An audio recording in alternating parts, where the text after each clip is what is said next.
코벌리스, 오리건주의 어느 따뜻한 봄날 아침이었습니다.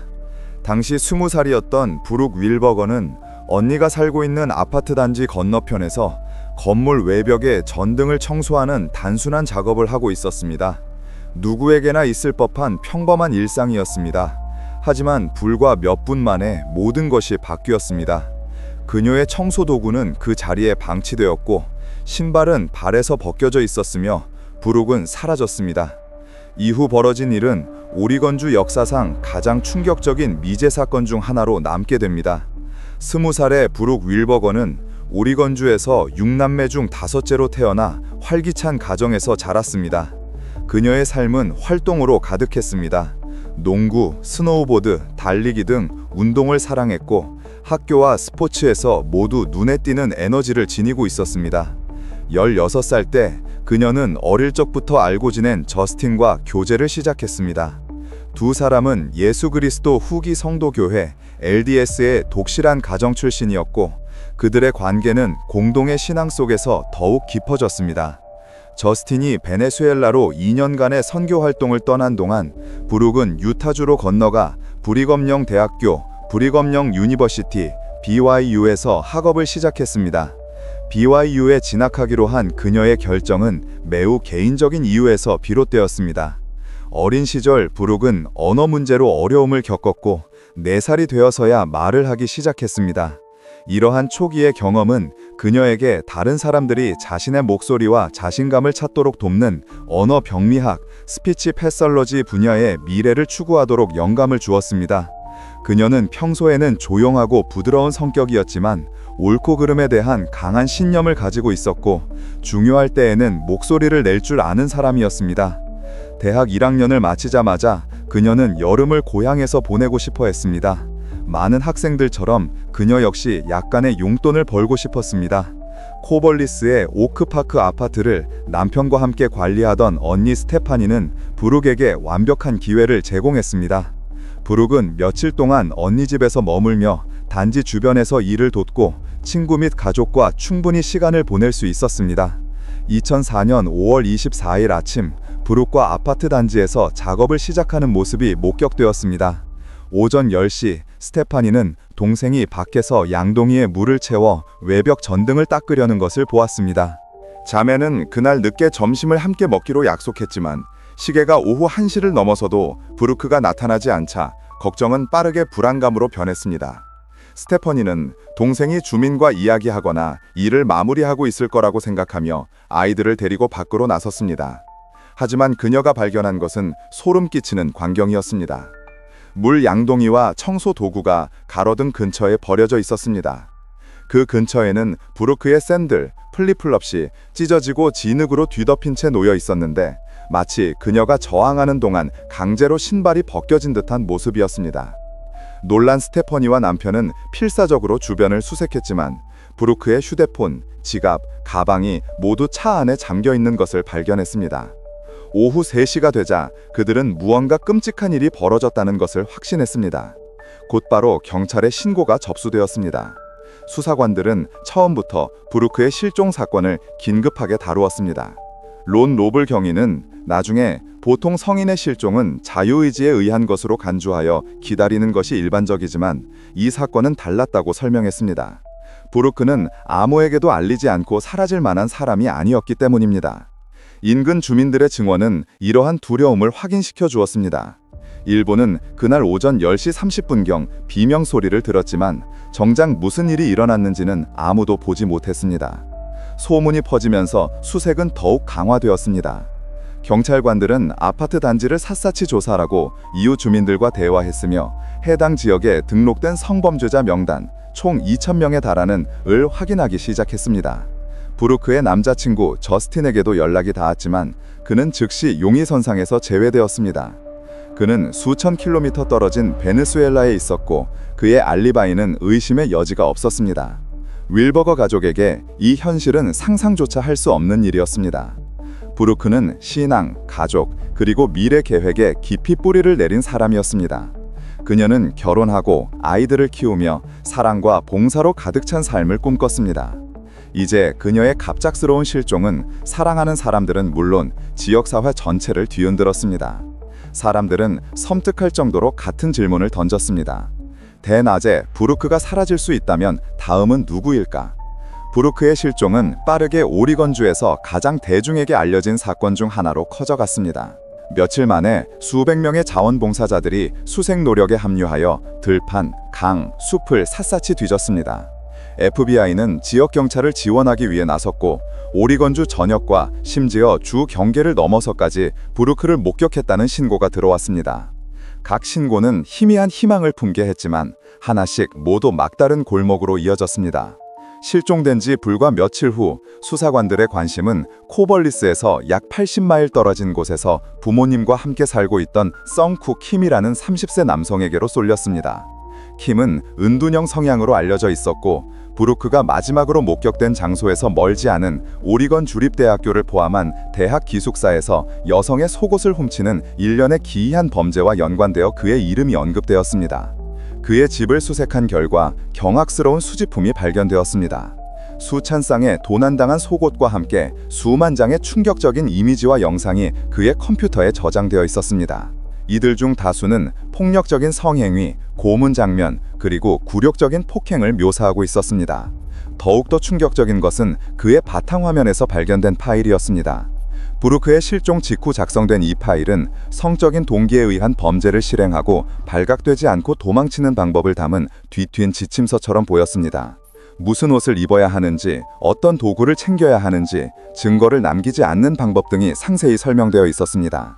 잠시 동안 수사관들은 브루크를 납치한 범인에게 다가가고 있다고 느꼈지만 증거가 일치하지 않았습니다.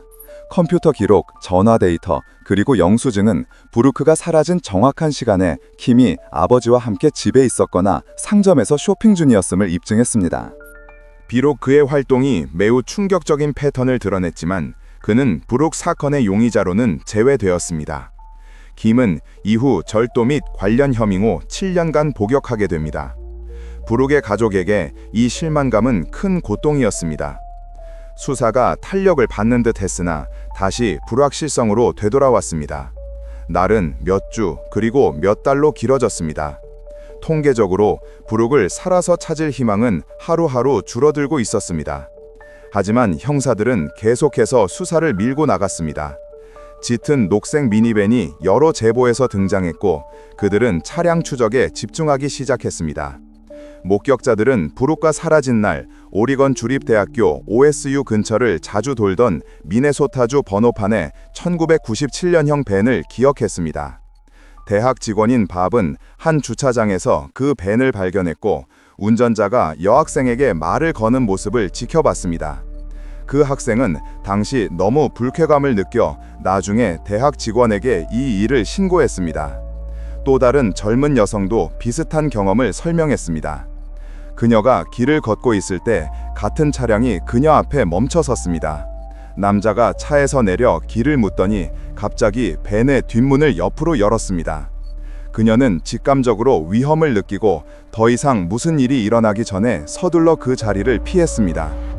이전에 밴의 난폭 운전에 대해 9.11에 신고했던 브라이언이라는 남성 역시 경찰에 출두해 목격한 것을 진술하도록 요청받았습니다.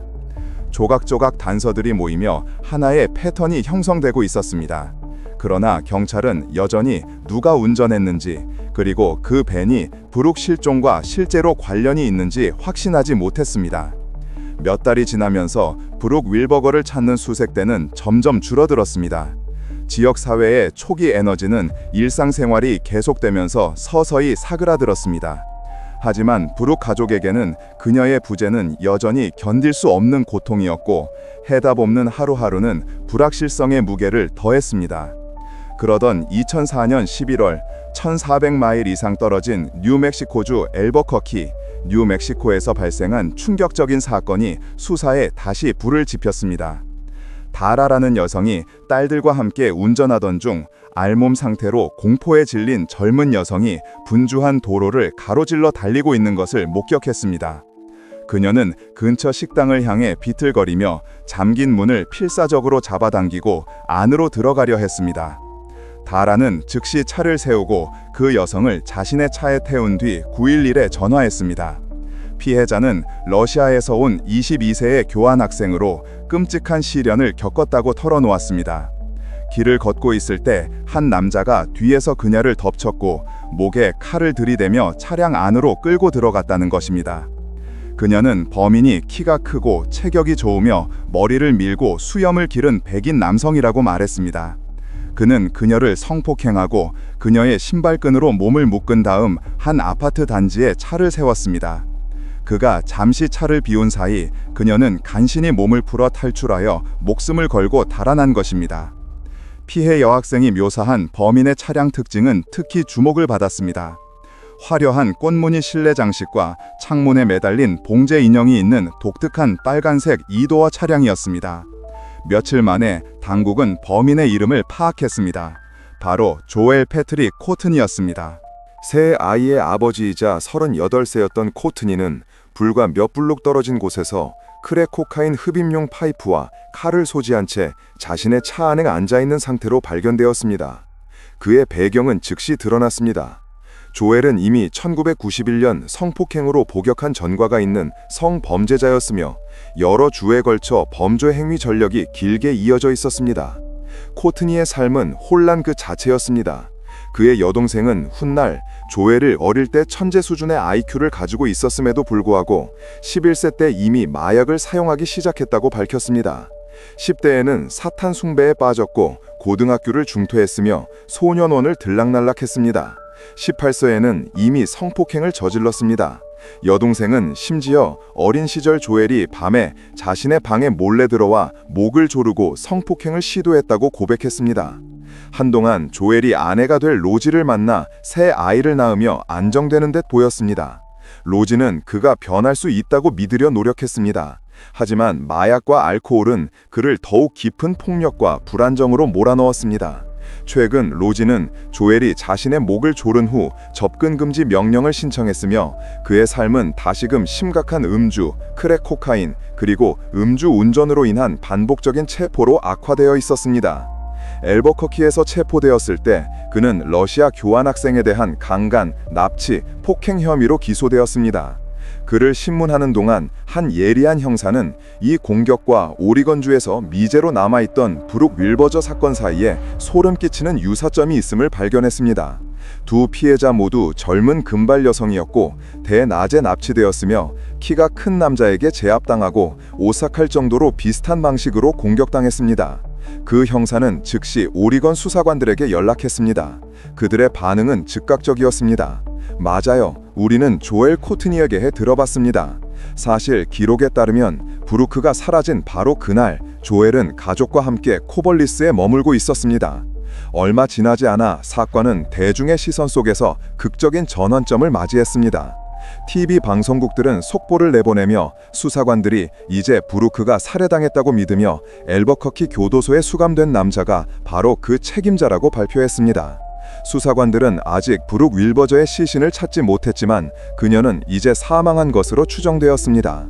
조엘 코트니가 뉴멕시코에 수감되어 있는 동안 오리건주 당국은 수개월 동안 증거를 확보하기 위해 면밀하게 작업했습니다. 가장 결정적인 돌파구 중 하나는 브루크가 사라질 당시 조엘이 운전했던 차량을 추적했을 때 나왔습니다. 그것은 바로 목격자들이 그날 코벌리스 주변에서 과속하는 것을 신고했던 그 짙은 녹색 미니밴이었습니다. 법의학팀은 밴을 뼈대만 남기고 완전히 해체하여 모든 표면을 닦아내고 섬유 조각 하나하나를 분석했습니다. 결과를 기다리는 시간은 길었지만 마침내 회신이 왔을 때 결정적이었습니다. 브루크의 DNA가 밴 내부에서 발견되었고 그녀의 금발머리카락 몇 가닥이 조엘의 가방 속 머리끈에서 발견되었습니다. 이 샘플들을 통해 수사관들은 브루크가 성폭행당했다는 사실도 확인할 수 있었습니다. 2005년 봄 검찰은 중대한 진전을 발표했습니다. 벤턴 카운티 대배심은 조엘 패트릭 코트니에 대해 포괄적인 기소장을 제출했습니다. 혐의는 충격적이었습니다. 총 19개 혐의에는 14건의 가중살인, 대안적 이론에 따른 2건의 1급 납치, 1급의 1급 강간, 1급의 1급 성적 학대, 그리고 1급의 1급 구강 성교가 포함되었습니다. 오리건주 법에 따라 가중살인은 사형 선고의 가능성을 내포하고 있었습니다. 하지만 한 가지 복잡한 문제가 있었습니다. 코트니는 이미 러시아 교환학생에 대한 잔혹한 납치 및 강간 혐의로 뉴멕시코에서 기소되어 재판을 앞두고 있었습니다. 검찰은 브룩 살인 혐의로 오리건주로 송환되어 재판을 받기까지는 상당한 시간이 걸릴 수 있음을 분명히 했습니다. 두 사건 사이의 대비는 극명했습니다. 뉴멕시코주에서는 피해자가 탈출하고 생존했기에 경찰이 코트니를 체포할 기회를 얻을 수 있었습니다. 하지만 오리건주에서 브룩은 집으로 돌아오지 못했습니다. 증거가 산더미처럼 쌓였음에도 불구하고 조엘은 여전히 브룩을 전혀 알지 못한다고 부인했습니다.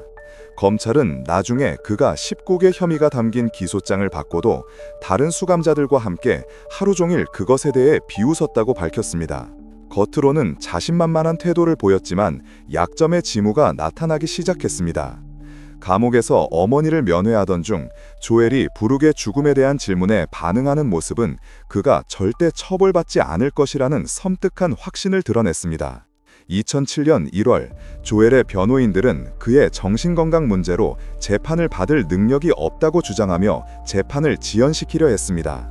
광범위한 평가 끝에 법원은 그가 실제로 재판 능력이 있다고 판결했습니다. 브룩의 가족에게는 한 줄기 희망이었습니다. 그녀의 어머니는 나중에 운전 중에 그 소식을 들었다고 회상했습니다. 그녀는 차를 세우고 밖으로 나와 길거리에서 춤을 추며 마침내 그가 법의 심판을 받게 된 것에 감사했습니다. 그러나 오리건주가 브룩 살해 혐의로 그를 재판하기 전에 조엘은 뉴멕시코에서 저지른 일에 먼저 대답해야 했습니다. 조엘 코트니는 결국 교환학생 납치 및 강간 혐의에 대해 유죄를 인정했습니다. 그는 18년형을 선고받았지만 선고 공판에서조차 법정을 경멸하며 절차를 조롱하고 판사를 무시했습니다. 오리건주 수사관들에게는 그의 오만함은 오히려 투지를 불태웠습니다. 그들은 그가 브룩 윌버거가 어디 있는지 알고 있다고 확신했고 무슨 수로서라도 그녀를 찾겠다고 맹세했습니다. 2009년이 되자 브룩과 실종된 지 5년이 흘렀습니다. 오리건에서의 조엘 재판이 다가오고 있었고 그와 함께 사형 가능성도 다가왔습니다. 검찰은 조엘이 거래를 제한해야만 브룩의 유해를 찾을 수 있다는 것을 알고 있었습니다. 몇 달 동안 조엘은 거부하며 심리전을 펼쳤습니다. 그러나 다른 수감자들에게 반복적인 구타를 당하고 그가 원하던 불안 완화제를 복용하지 못하게 되자 그는 협상을 시작했습니다. 그는 이 모든 세월 동안 브룩의 시신을 협상 카드로 사용해왔습니다. 이제 그는 남은 뉴멕시코 형기를 가족 근처에서 복역하게 해줄 것을 요구했고 사형 선고 가능성을 없애줄 것을 원했습니다. 그 대가로 그는 유죄를 인정하고 브룩과 어디 있는지 밝히겠다고 했습니다. 브룩의 가족이 절박하게 해답을 원했기에 검찰은 이에 동의했습니다. 그녀가 사라진 지 5년여 만에 실종자 포스터가 내려졌습니다. 브룩은 마침내 발견되었습니다. 코트니는 수사관들을 코벌리스 서쪽으로 약 12마일 떨어진 외딴 버려진 도로로 이끌었습니다. 사유진에 쓰러진 나무 아래 숨겨진 채 그녀의 유해는 그가 남겨둔 그대로 놓여 있었습니다. 치과 기록으로 신원이 확인되었고 그녀의 어머니는 즉시 그것이 딸임을 알았습니다. 어머니가 선물한 브룩의 은색 크리스마스 시계가 여전히 그녀의 손목에 있었습니다. 윌버거 가족에게 그것은 쓰디쓴 안도감이었습니다. 그들은 정의가 실현되었고 조엘이 가석방 없는 종신형을 선고받게 된 것에 감사했습니다. 법정에서 조엘은 자백했습니다. 그는 그 5월 아침 코벌리스 주변을 운전하며 피해자를 물색하고 있었다고 인정했습니다. 그는 처음에는 다른 두 학생을 유인하려 했으나 브루크가 혼자 일하는 것을 보자 계획을 바꿨습니다. 택배기사로 위장하여 접근한 그는 칼로 그녀를 위협해 납치했습니다. 그는 그녀를 테이프로 묶고 성폭행한 뒤 깊은 숲속으로 몰고 갔습니다. 밤새 그녀를 살려두었다가 마침내 둔기로 때려 살해했습니다. 나중에는 처음에는 죽일 의도는 없었지만 그녀가 격렬하게 저항하자 살려둘 수 없다고 결정했습니다. 그는 시신을 너무나도 철저하게 은폐했기 때문에 만약 그가 자백하지 않았다면 그녀는 영원히 발견되지 못했을 가능성이 높습니다. 지역 주민들은 충격에 빠졌습니다. 범죄는 조용했던 벤턴 카운티 해안 산맥, 작은 마을 상점과 가족주택에서 멀지 않은 곳에서 발생했습니다. 근처에 살던 사람들은 자신들의 뒷마당에서 그런 폭력이 벌어졌다는 것을 믿을 수 없다고 말했습니다. 조엘 코트니는 브룩의 가족에게 결코 사과하지 않았습니다. 그는 어떤 후회나 뉘우침도 보이지 않았습니다. 그는 가석방 없는 종신형을 선고받았습니다. 그의 여동생 디나는 나중에 공개적으로 말하며 가족의 고통을 인정했습니다. 그녀는 조엘이 연루되었다는 첫 속삭임이 들렸을 때부터 만약 그가 유죄라면 자백하고 브루크가 발견되기를 기도했다고 말했습니다. 마침내 그날이 왔을 때 그녀는 눈물을 흘렸습니다. 일부 수사관들은 조엘이 다른 범죄, 심지어 연쇄살인범일 수도 있다고 추측했으며 FBI는 그를 오리건주에서 발생한 적어도 3건의 추가 미제 폭행 및 살인 사건과 연관짓고 있습니다. 한 검사는 심지어 그를 악명 높은 나이트 스토커 리처드 라미레즈에 비유하며 조엘을 자신이 만난 사람들 중 가장 사악한 사람 중 한 명이라고 묘사했습니다. 코벌리스에게는 브루케 사건은 결정적인 순간이 되었습니다. 그녀의 어머니는 라살 스튜어트 센터 무대에 올라 수년간 수색에 참여해준 수많은 자원봉사자와 낯선 이들에게 감사를 표했습니다. 이 사건은 슬픔과 인내 속에서 지역사회 거의 모두의 마음을 울리고 하나로 묶었습니다. 그녀는 모든 사람에게 이것이 종결에 관한 것이 아니라 브루크가 아낌없이 주었던 사랑에 관한 것임을 상기시켰습니다. 가족은 그녀가 그랬던 것처럼 킨질과 강인함과 연민으로 살아가며 그녀를 기리겠다고 맹세했지만 고통은 결코 사라지지 않았습니다. 브루크의 언니 스테파니는 나중에 그 슬픔을 끊임없이 되새기며 브루크가 사라지기 전 몇 시간을 되풀이하고 무언가 달라질 수 있었는지 궁금해한다고 인정했습니다. 그녀는 아무리 많은 시간이 흘러도 이 일과 화해할 수 없을 것이라고 말했습니다. 브루크 윌버거는 고작 19세였고 모든 삶이 눈앞에 펼쳐져 있던 대학생이었습니다. 불과 몇 분 사이에 그녀는 아파트 단지에서 전등을 청소하는 일상 속에서 그녀가 가질 자격이 없었던 악몽에 사로잡혔습니다. 그리고 비록 정의는 실현되었지만 그녀의 삶의 상실은 시간이 결코 치유할 수 없는 상처로 남아 있습니다. 이것으로 브룩 윌버거 사건의 이야기가 모두 마무리되었습니다. 시청해주셔서 감사합니다.